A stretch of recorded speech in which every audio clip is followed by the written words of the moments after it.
get started.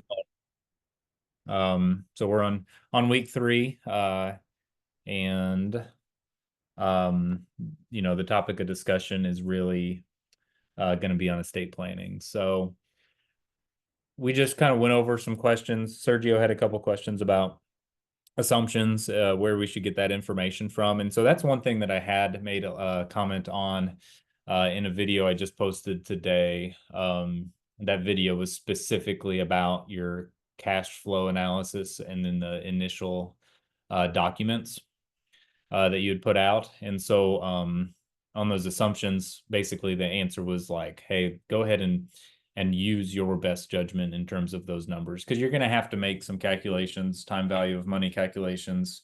And so in order to do that, you have to make assumptions, right? So that's it's good to delineate those with your clients whenever you're going through the process with them, because I've made a lot of plans for clients where it's like, oftentimes they don't even ask, like, what's the mechanics behind it? But every once in a while, you'll get someone who is maybe a little more financially savvy, or maybe they're just a engineering mind that needs to know all that information because they really can kind of plug it in and they need to know those things. And so it's good to include those with it. And so some people had just omitted it. I think the word assumptions had thrown some people for a loop on that.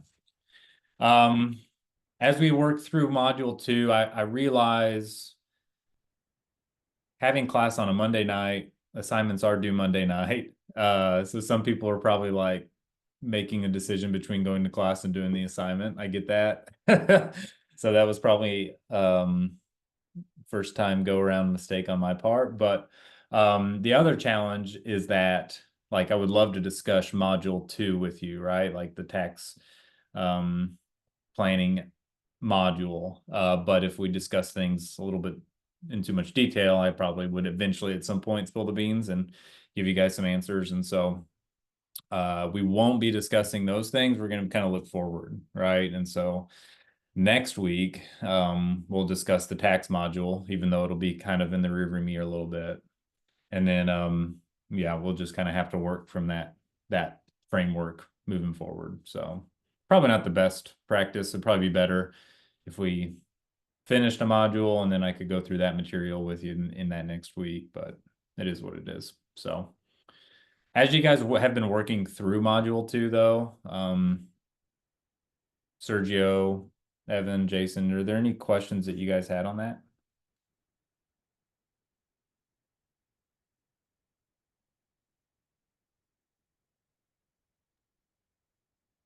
Um,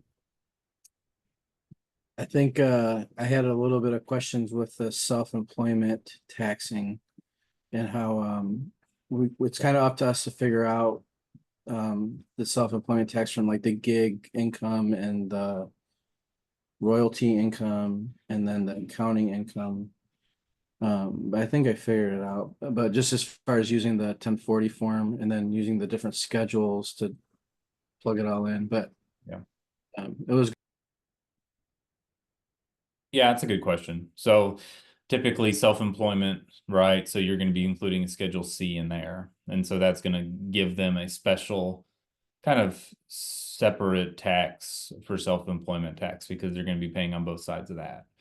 So usually I tell people just a general rule of thumb is like 15.1% on top of federal, on top of state, is what you're going to have to pay in, right? So that's like a special, its own little separate entity, right? After you finish Schedule C and you're including any business income or loss, right? Whatever that final number is, that's the number that, you're going to be paying those, both sides of Social Security and Medicare on. But it brings up an implication potentially down the road, right? Because like, all we have is their income information. And so you could ask if they've, looked into the opportunity of maybe wanting to do an LLC, with those type of side gigs. Not necessarily that they'd have to, right? Because as sole proprietorships, they still have the option to go ahead and write off any business related expenses. It's a little cleaner sometimes when you have an LLC, especially from the liability side. Like there might be a little bit of that with the accounting gig. But all that being said, right, like that's potentially something that you could look at with them, right? Because there's not even really a hint in the plan that I can think of where they talk about the tax side of things, right? Like where they talk about potentially including some business expenses there. So, which I'm sure they would have. So it's an interesting case though, isn't it? And Dr. Ned always usually tries to find and pull real situations and cases to use. And so at least from what he's said in other past classes that I've watched, this is a real situation. So not a normal one, but I think that's kind of fun too. Like I hope you dig into that a little bit, because it's something that is going to bring up some unique planning opportunities. And so sometimes the hardest plans are the vanilla plans. You find yourself working with maybe a certain type of people from a certain type of workplace that have a certain type of look and feel to it. And there's nothing really special or unique. So you're just kind of, you find yourself putting out what seems like the same plan over and over again. So it's really neat actually to meet with a younger couple, maybe that have had already a very interesting story. They've established a CRUT so far, which is a big deal, unique. But that also means like you guys, and I mentioned this in the last presentation I put out today, but like you have a lot of opportunities to kind of dig into what that is. Like, what is a charitable remainder, unit trust, and how does that work, and how is it going to flow into their plan? Because they've already done a little, supposedly in the plan, they've already done a little work, right? Because they have it set up, and so now you just have to learn how to work to build that, incorporate it, and weave it in most effectively, right? So, good question though. Anything else that had come up as you guys are working through Module 2 taxes? It didn't seem like you guys had anything else. I kind of just wrote it as assumptions within my explanation to him, but we just didn't get like a breakdown of the character of the income that was in the unit trust, the CRET. So whether it was coming from, it was from like S&P 500 and REITs, but we Right. don't know if it was passed through as, long-term gain or short-term gain, that kind of breakdown, which would make a difference potentially. Yeah, How it's passed through, but. you go ahead and make an assumption on any of that would be fine. I'm not gonna probably dig. The easiest thing would be to establish it all as long-term gain. So yeah, that would be the probably simplest, cleanest option.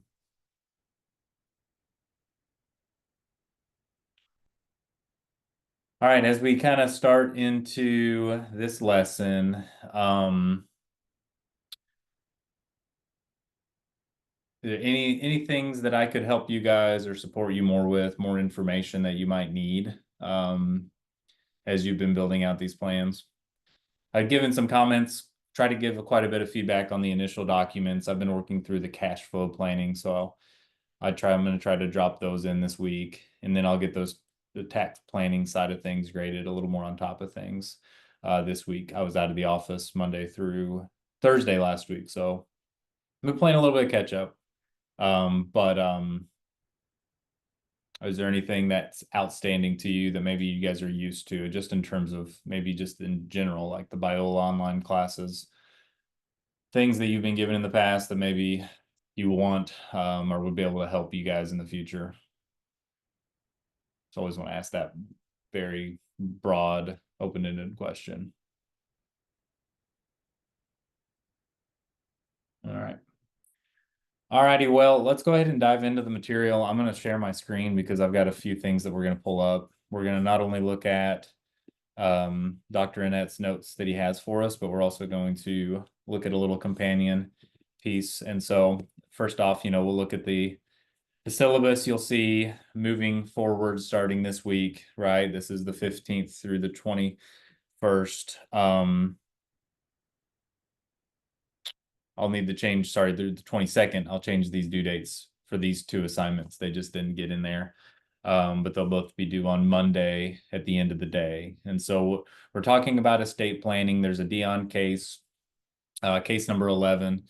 and then another one of the CKA modules on discipleship. So I've been able to watch most of those already. We have a Kingdom Advisors group that meets over lunches every once a month.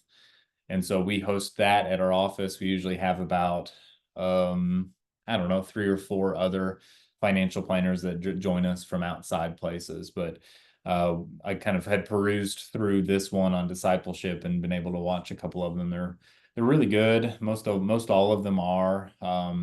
Just kind of getting at the heart of who you are as a planner is a big deal because my emphasis, and I'll bring it on over and over again. I'll beat it until it's, until you're tired of hearing it. But like, we as professionals have to have a heart that's really kind of oriented toward, helping people kind of recognize that we all have things and barriers in our way, and so at the heart of what we do is helping us see how we can facilitate that process of drawing them closer to Christ through the ways that they treat their money, the way they treat relationships and relationships with money.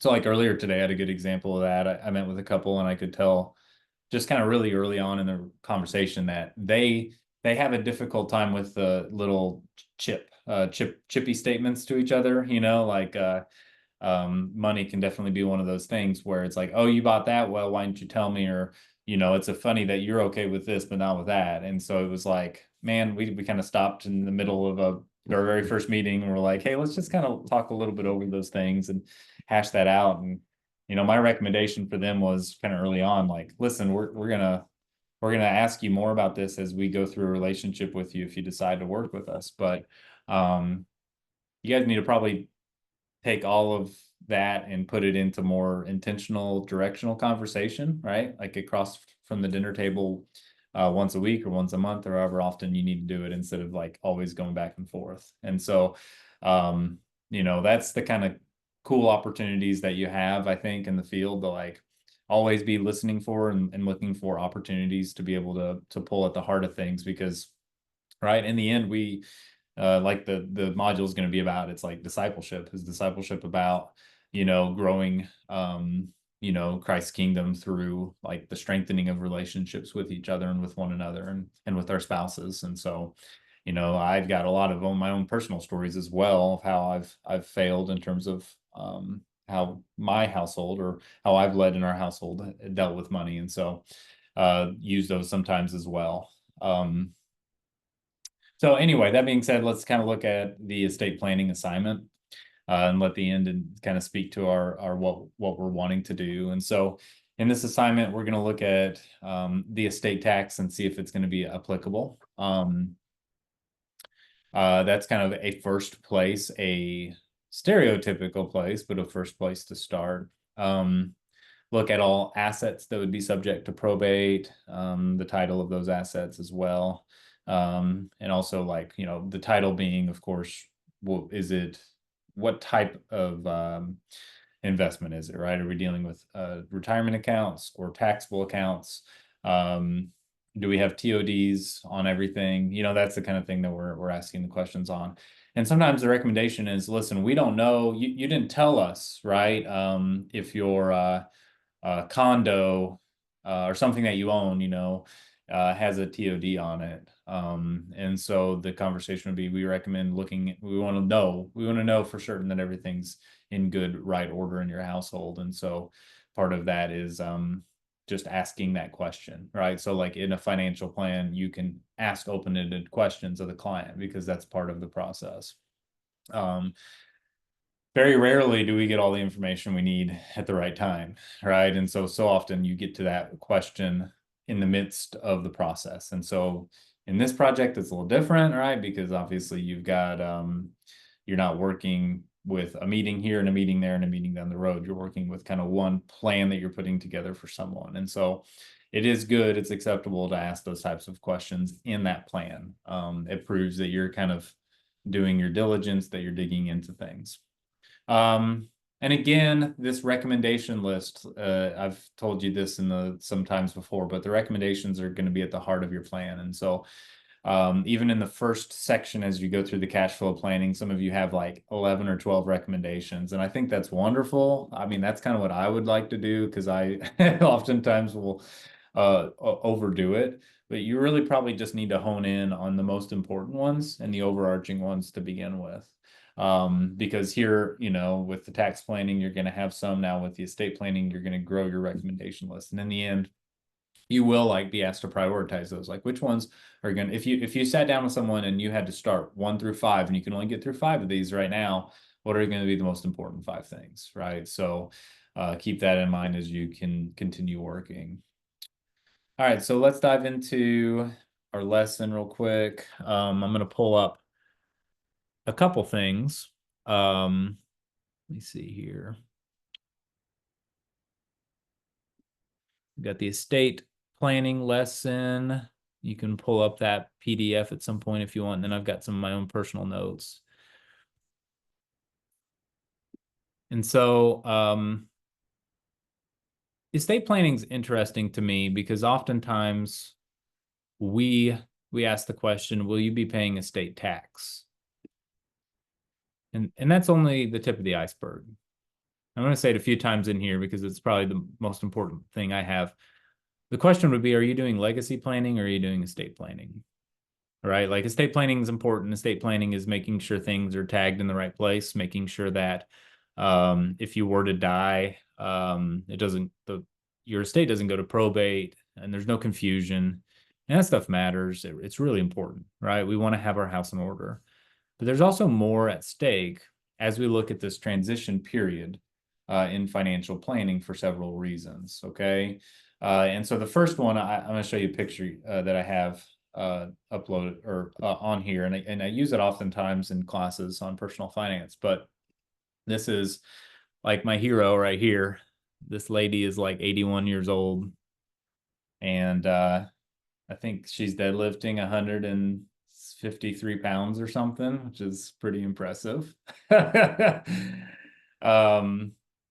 And you know, my example, my illustration here is, first off, she's awesome, right? Like, applaud her. But not too many 81-year-olds are in the gym doing this, right? And so what's the point? Well, the point is, in financial planning, oftentimes you have only a certain amount of time until people start kind of losing their abilities, their facilities to make good proper decisions. And so this lady stands as an exception, right? Like, she's still able to work out hard even later in life. Obviously she embraces it, and like it's kind of viral because of that. But we also need to understand, when we're working with people, a lot of times they need to get their life or their household in order. They need to get their estate in order, because you never know just exactly when someone will start to lose their abilities to do even just the normal things, let alone, you know, deadlifting heavy weights, but also making good and proper decisions in their clearest mind, as they would like to know, you know, this is me and myself. That lesson was evident to me because both of my grandmas had Alzheimer's, and so I actually never really got to meet them in their element, in their self, right? Their true self. They had lost ability kind of to remember things and process stuff before I really got to know them. But all that being said, like, our time horizon for being salient and aware of things might not be the same. Furthermore, it's important to go ahead and take care of the proper place for this kind of stuff. You know, you want to make sure that everything's in order in your household, because this can get really messy if you don't. And furthermore, if you do it right, it can be a legacy impact on your kids, because you know, seeing what you have, your assets, and seeing it transition in a way that's going to be peaceful, settling, is going to bless others, is going to better the kingdom, is the goal. One interesting aspect of this aging paradigm, so often when you meet with people, especially younger people like our ages, right? People in their 20s, 30s, 40s, you don't think much about the future. And I love challenging my students in a personal finance class. I ask them, when you're retired, imagine you're retired. You know, it's like the first paper I asked. Imagine you're retired. What are all the things you did right? And so then they have to stop and think, wow, what if I was 60 years old? You know, when I look back, how am I looking back on things? Ameritrade did a research study where they showed people a picture of themselves but aged, and this was way before like the cool social media memes were to do that, with the different filters and stuff. And anyway, just that picture, right, they found actually held a strong correlation to making better decisions about later life decisions. So like they were more likely not only to save for retirement, which I think was the point, but they're also more likely to go out and establish a will, you know what I mean? And to start thinking about estate planning. So I thought I'd give you guys my own take on that. So here you go. This is a picture of me and my wife. I've never used one of these filters before, but it came out super creepy. So it's actually quite scary. So if you guys want to see the original picture, it's a little bit better. But we were out. This was the first time in 5 years, I think 4 or 5 years, we were able to take a few days away from the kids early last week. So we went out to Rocky Mountain National Park. Never been out there before. So anyway, I decided to take that picture there. We're on top of an alpine lake and turn us into some old people. So I don't know. I didn't age well. Don't tell my wife this, but I don't think she aged well. The mountains didn't even age well in this picture. But you know, it is an example, right? Like we want to help people be aware of the fact that you are transitioning through life and you need to start making decisions about this kind of stuff. And the earlier, the better. First off, because you never know what's right around the corner. But even if you do know what's right around the corner, estate planning is something that's going to be required at some point. And so you might as well start that process now and be protected now. And so I talk a lot with people about dying. It seems like, hey, if you were to die, would your family be okay? If you were to die, do you have the proper amount of life insurance? And that's not just like a sales pitch. Matter of fact, I don't like it when people are overinsured in life insurance, but like it is a thing that you want to make sure that people are in good shape with. And also then the other pieces, like, do you have a will established? As people get a little bit older, you start talking about more of those other aspects of estate planning as well, that we're going to dive into in the lesson. So I just thought that was kind of an interesting pitch on getting old. Man, even my sweatshirt, my hat aged weird in this picture. So I don't know. Maybe it was just the filter we used. All right. So let's pull up this PowerPoint lesson and kind of my questions I have for you guys. I'll need to zoom in out for this. A little bit of a recap from week one. As we kind of if you watch that video, I just put out an announcement earlier today. We're here to build like the comprehensive holistic financial plan. And so that involves like an aspect of getting to know people. Okay. So many of you did an excellent job in that assignment, but I would ask you to try to dive even further into the psychological, the social, and the behavioral factors that kind of roll into the plan for the Doss household. Oftentimes, whenever I build plans for people, we'll end up asking this question, right? Like, I don't feel comfortable making recommendations to you without building a plan where I get to know you as a person. It's my desire to be transformational, not just transactional. I'm not just here to try to manage an account for you or try to make you the most money. We want to go beyond that. And so estate planning is an ultimate end, right? Like an end to what we're talking about. And so that's kind of like something that rolls into it. Okay. We'll go over the tax planning that's due tonight.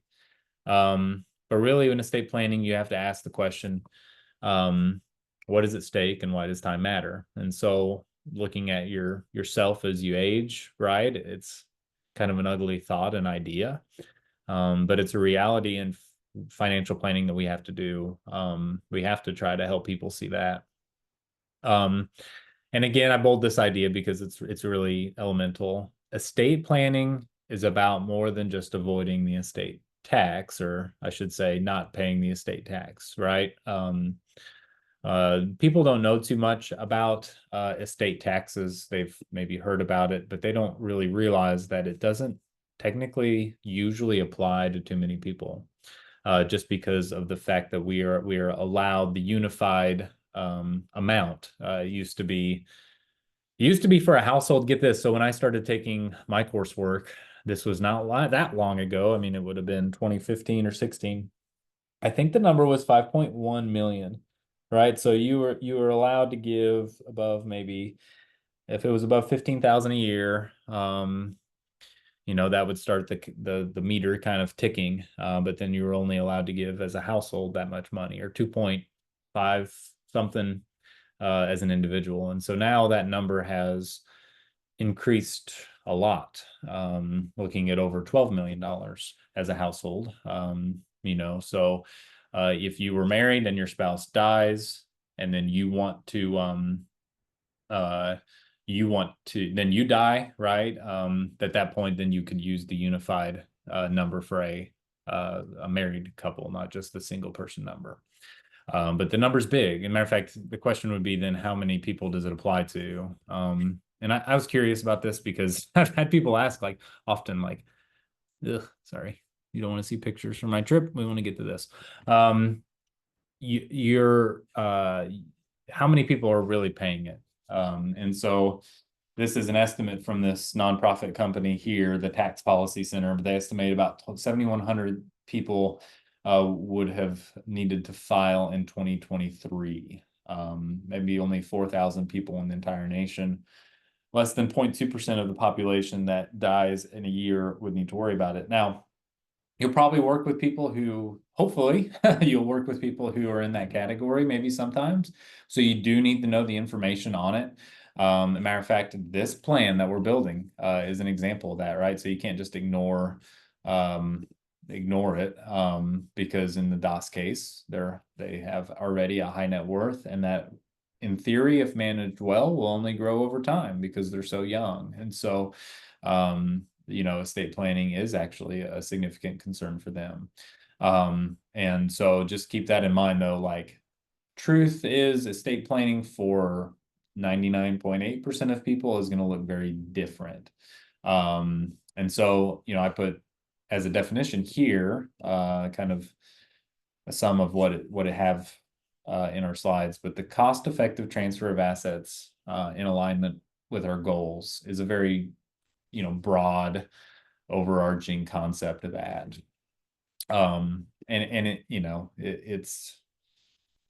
It's something that we need to move beyond just the idea of, like, should we look at the estate tax? Yeah, it's a variable, right? But it's a smaller variable. And so here we'll talk first about that estate tax liability, because it does matter, and it's good to know those numbers. I remember spending a long time. The money education book on estate planning was way too thick, because this is actually fairly heady kind of stuff. But basically it's pretty, it's not a tough concept. There's just a lot of variables that can go into it once you actually start calculating it. So the value of the client's gross estate must be estimated, right? And then basically what you're doing is you can subtract certain types of expenses, anything you're going to give away. Marital transfers don't count. The value of the taxable lifetime gifts then must be added back in, right? So, like, currently, I think it's $18,000. You can give $18,000 a year away per person to anybody, any individual at least. And after that, again, it starts that ticker running. At that point, the number of just how much money you can give to others is going to be included as part of that unified amount. So here you'll see 12,920,000 is the 2023 number. Okay. And so it'll go through the calculation of that, where it kind of gives you here in this little spreadsheet what that would look like, and then the cost. And it is a, a significant cost to you. Furthermore, this is just calculating the federal tax. So some states do have their own tax that can be levied on top of that or for less amounts of money. I know like Illinois is one of those states where it can happen a little bit more frequently. And so it's good to know that when you go into planning meetings, right? If you were to meet with someone out of state or if you're in Illinois, personally, I would probably need to do a little bit of research at that time and take a little pause to kind of figure out if that's something that's going to be an implication for the client with whom I'm meeting. So we're going to stop there and ask if you guys have any questions just about the actual estate tax as it works. This is just a question about the assignment itself. I Mhm. noticed on the spreadsheet that we downloaded and we're supposed to work through, it had like the 2019 exemption in there as kind of like a preset, and I wasn't sure if that was intentional since it's going to revert to a lower number in 2026, or if we should update it with the current number. Yeah, no, thank you, Jason. I appreciate you letting me know that. If you could go ahead and update it, because we'll be working with that. Yeah, so that number, I'm sure Jason's referencing is the Trump era tax reform had increased that number. And so after that sunsets at the end of 2025, it will potentially go back down to that number in 2019. So that's kind of tough, right? When you're building a plan, if it's going to apply to a client, should you be looking at the number as it is now or the number as it is in the future? To be honest, Jason, and anybody, all the rest of you as you do this, I will probably be okay with you using either one. I'll probably go ahead and do the calculations on paper on my side for both of them. And so I'm not going to probably judge you for using or take points off or anything like that if you use one or the other. Because to be honest, that number is going to change, right? Like, it's like trying to predict other tax brackets. We assume probably the bigger deal is the federal tax brackets at the end of the Trump era tax reform, when that expires in 2025, at the end of 25, like what's going to happen next? Are we going to sign some new reform at that point, or are we going to kind of roll with it the way it had been? Is the 12% going to go to 15 and the 22 back to 25, or are they going to make some more adjustments? And so that is you're always trying to catch a falling knife with the numbers in planning. And so and that's one of the hardest pieces. We roll over a new year and it's like, oh, I got to remember this. There's a new contribution limit. There's a new tax limit and all that. So, but yeah, that would be fine, Jason. If you find it easier to stick with the number that's provided, that'll be okay. If you find it easier to go ahead and change it, feel free to. All right. Any other questions?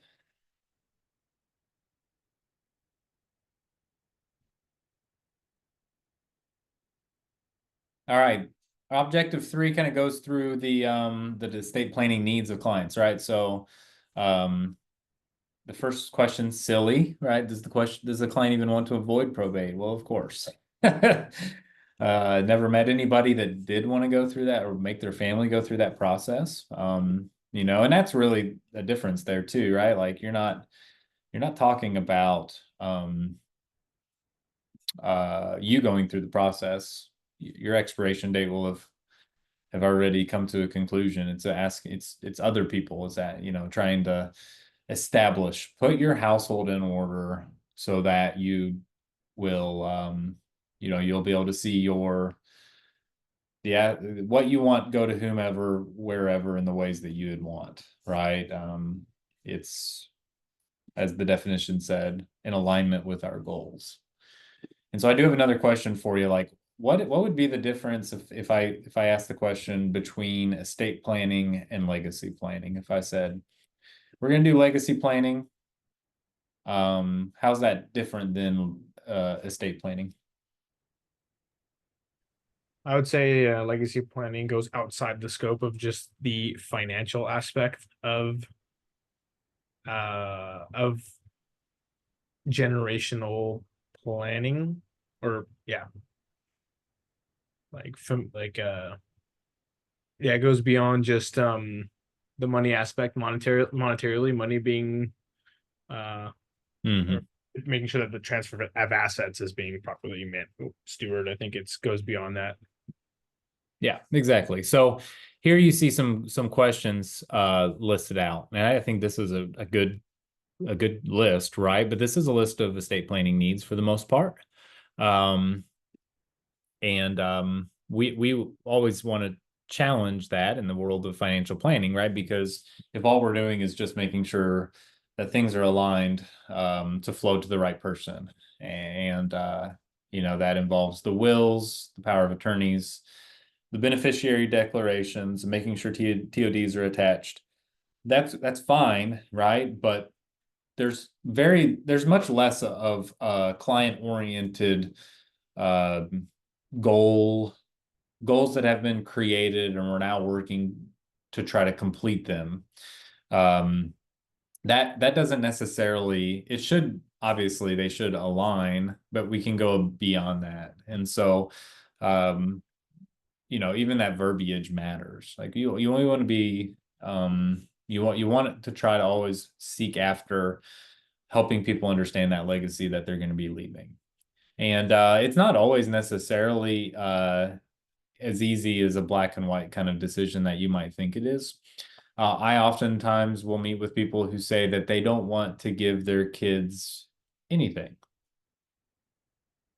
Like seriously, like they say that often. Many people say, my kids are just fine. I had to work for what I have.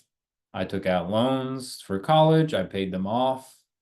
I, scraped from the bottom of the barrel when I was young. It made me more into the person who I am now. I'm afraid if I do give them a large inheritance and they become a trust fund baby or whatever, that they will lose that edge that I had. And so that becomes an interesting question, right? Because what do you like? What would your response be? That's not just a rhetorical question. I really want to know, what would you say after hearing that from a client?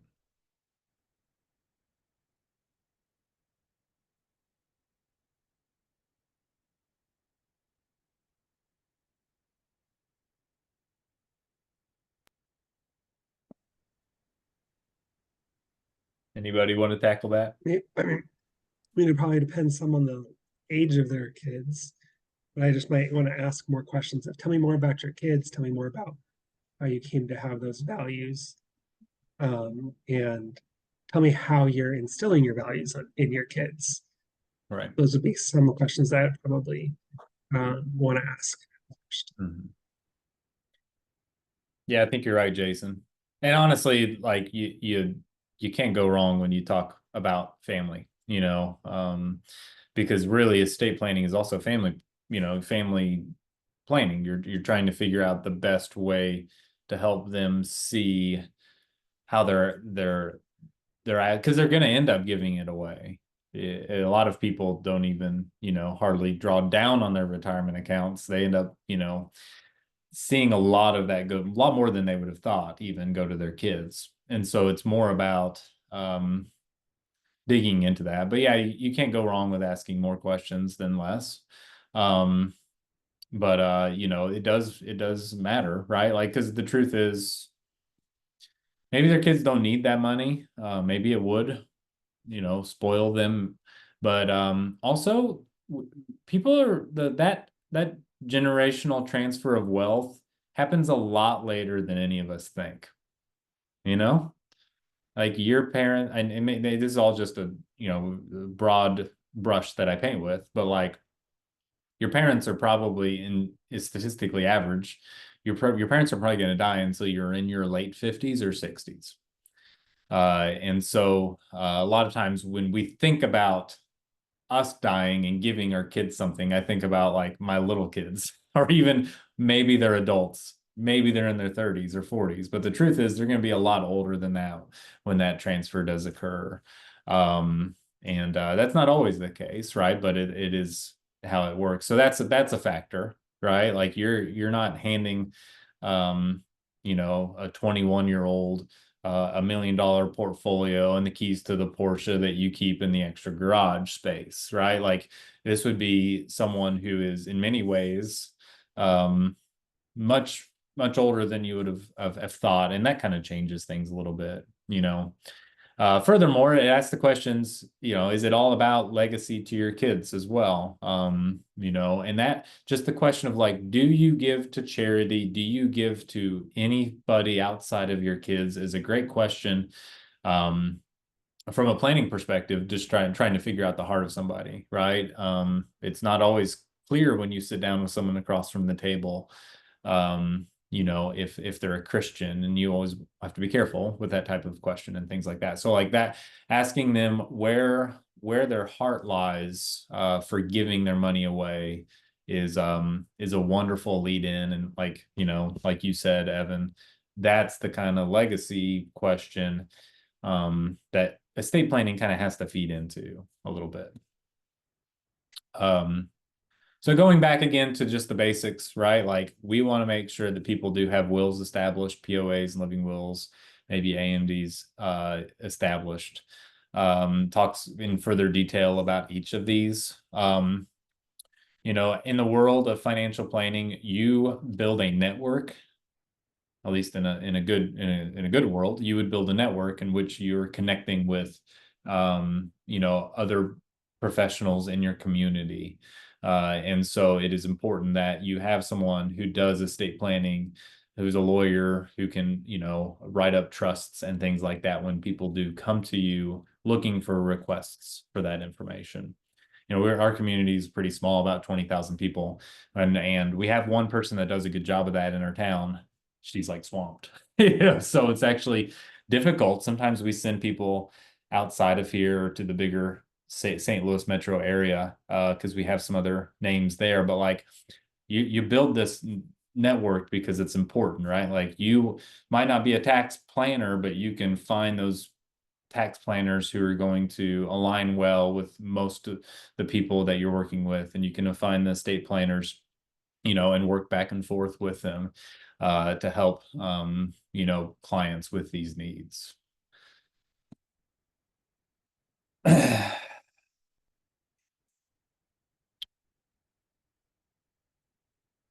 The challenge with wills, of course, is that they do have to be updated, you know, and they do have a shelf life in many ways. They technically don't, but there are things that change when kids come into your house, out of your house. Even grandchildren can potentially require some adjustments and changes to that. Just like they can, you know, your beneficiary declarations can be that can be changed as, you know, make changes to it as well. And I will say though, like it's amazing how there are many people in our world who just simply don't have beneficiaries attached to their accounts. And so it's almost like, no, we really need to make sure that that's taken care of, and not just for the accounts that you would want to open with someone that you're working with who's a financial planner, but like, what about all the other stuff we have going on? Because you want to make sure that's in order.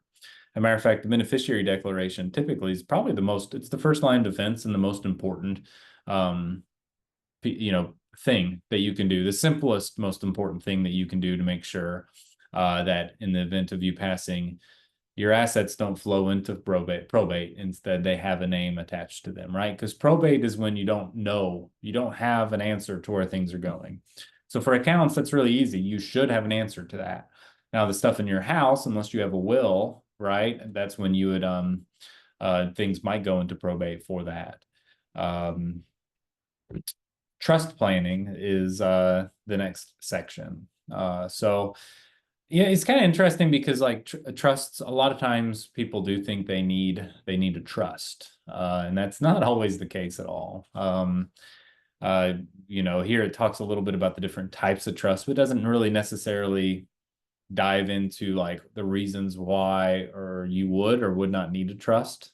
Some people just think that it's going to be better if they have one because it's a little more sophisticated a tool for generational transfers and for estate planning. But like, it doesn't necessarily mean that you absolutely need one. I think trust planning can be good when you have large illiquid estates, say a farm, and you need to divide it amongst your children. Many families, I've personally seen many families divided over those issues. And so that's one thing that you would say, listen, because of the sensitivity to it, because of the process that will be involved with it. Furthermore, a lot of times there are stipulations when people have farms. They want the family to hold on to it for a certain amount of time, or they want to maybe sell the farm to a certain child. But then the income, from sharecropping might go from one thing, or that becomes a situation now where we have a lot of if-thens attached to it, and to have a trust would help clear things up. Furthermore, there is a little bit of other types of planning. Sometimes they can be associated with trust planning. That doesn't always work like this, but sometimes people can establish a trust and not have as much of a concern with seeing their assets eaten away by the cost of long-term care or of medical needs and nursing care if they've established an irrevocable trust, and then are able to move funds into those accounts with 5 years before they start in nursing need.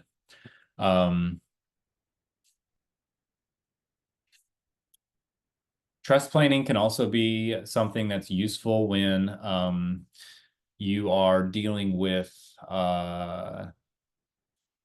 split households, or households where the husband and the wife have not always been married, and so their children are not necessarily their step siblings, not biological siblings. And so because of that, just because of the nature of things, sometimes that can help clear up and alleviate the confusion that could go with the transfer of assets, right? Because the beneficiary statement should tell you everything, but it gets a little bit, more layers of complexity with more people involved like that. Furthermore, that expectation, of like, oh, I'm going to get my parents' stuff, but I don't know about my stepdad's stuff, right? Like that might be different than my mom's, transfer of wealth and the decisions that they make within that. So, in the end, though, sometimes that's a question that people bring up, right? So then at that point, you're just kind of left to help them kind of weed through that process of what's going to be the best way for them to to see their assets divided amongst their children and their stepchildren, or the whole process and things. So it's not always as clean and clear as we'd like for it to be. But yeah. So this last section, as usually, just goes over some general estate planning strategies. It talks about A to B trust arrangements, which are kind of like, again, another kind of deal where you have a marital trust and then a bypass trust. And it's kind of like an if-then thought concept, right? Like if these conditions are met, then this would happen. So kind of more complex things. Usually at that point, you would want to have someone who is a lawyer alongside of you to work with clients through that. And this was just kind of a good place to put in. Here it talks a little bit about the workflow, figuring out the different types of trust options for people. And you see the challenge in marital planning and household, is that when first person dies, then, we kind of move down here. And then at that point, then we look at the second death and the finalization of the estate as it's transferred typically over to the next generation. And so that flows more into the estate tax issue as well. Here we see the CRUT get brought up, right, which is something that we're going over with the DOS case. And I would just say, do some research on it, look into it, because it's kind of a unique and an interesting tool. I've never seen it played out for someone that young before, but it makes a lot of sense. We have seen it played out many times with someone sells a business, or they sell a book of business, and they all of a sudden have a large infusion of cash. Maybe they want to make sure some of that is earmarked for future giving legacy, while it still is able to provide maybe a certain amount of income to them from the gains in that account. So it's a unique, really interesting tool. So hopefully you guys will enjoy the process of looking into that. More than anything, when it comes to generational wealth transfers, and we don't talk too much about it in these slides, but we see a lot of donor advised funds now becoming a very popular tool for giving. And so what's nice is it becomes almost like your own little giving trust. And so you can take appreciated assets. Usually you think about like stock, like, oh wow, you invested in Apple in 2000 in a taxable account, and now you're going to have to pay 99.9% in capital gains in order to get that money out, right? So instead, what you would do is establish a donor advised fund, give the appreciated stock over to the donor advised fund. And then at that point, you get a couple things. First off, you can itemize that year you give it away, but then secondly, of course, now you have access to give within the fund and to write donations to the charity or the church of your choice. And so that's actually one of the more satisfying processes in financial planning, is when you're able to come alongside someone who's really generous and who wants to give. And so that becomes like a really it's satisfying. It's satisfying to see them get to this point where they realize like they have enough, and so now we want to create that generosity path, which is something that is really popular theme in the Kingdom Advisors literature. I'm sure you've heard about it just going through the material. Create this generosity like outline, right, where eventually you get to a point where you say, I've established, I have enough. Now I want to try to, with that wealth I've created, I want to establish a full-on giving plan. But again, it's not about like prescribing that to clients. That's something you can't do. You can't establish that they give their money away. You can push on them a little, but eventually, ultimately, that has to come out of their outflow of their heart, right? And so here you'll see the last thing it talks about is the different types of property ownership, which is something that is you deal with on a daily basis in financial planning. Right? Like the different type of accounts I usually think of are the individual accounts or taxable accounts with the TOD attachment, sole ownership, tenancy in common, joint tenants with rights of survivorship, and tenants in the entirety, right? And so anyway, I'll back to what I was saying just a minute ago, right? How does this question, in what ways do you desire to leave your legacy? It comes up in a lot of different and unique questions that you have with people, right? When they talk about their kids, just like Jason had talked about earlier, they talk about needing life insurance, owning valuable businesses, seeing my money given away while I live. A lot of times that becomes a conversation like, well, I don't want to just die and give away all my money cold-handed from the grave. Like I want to be a part of that process, an active member of that. I want to warm-handedly give my money to organizations and to the churches and to the people that I want to see blessed with that. Sometimes this comes up when you're talking about the cost of nursing homes. When you worry about your kids misappropriating, or I guess dividing my estate colloquially, or misappropriating the funds that I might be giving to them. Oftentimes the thing you hear is this: I don't want to see my kids with burdens when I pass, right? And that's what happens when people don't have estates established. That's when they don't have their wills, their directives. They don't have things in order, right? It becomes a very weedy mess. Power of attorney. Working with a lot of near retirees, their parents are about on the verge of dying, and they're at that point, in charge as power of attorney, and so they've got a lot of these big decisions that they have to make. And that's like becomes a very heavy weight for them. So oftentimes then they come to you and they're like, hey, I've got these questions about my mom's estate. I've got to manage this and manage that. How would you go about doing it? And you end up building out more than just one plan for the person. You're trying to help them along with the process of them managing their parents' estate through that process, which can be really, really heavy if their parents didn't do a good job, and actually kind of gives them a little bit kick in the butt to get things taken care of, which actually can be a good thing. So that is that's all I have in terms of estate planning. So I got Jason and Evan and Sergio's, and Sergio's in Central Time Zone with me, man. So appreciate you. Any questions that you guys have?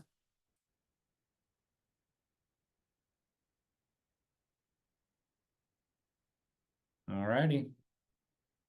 So we're good to, we can go ahead and log off and move on with the evening. Feel free to holler or text me with any questions if you have them. All righty. Thanks, guys. Thank you. You bet. Have a good one. Thanks, Australia. Have a good one.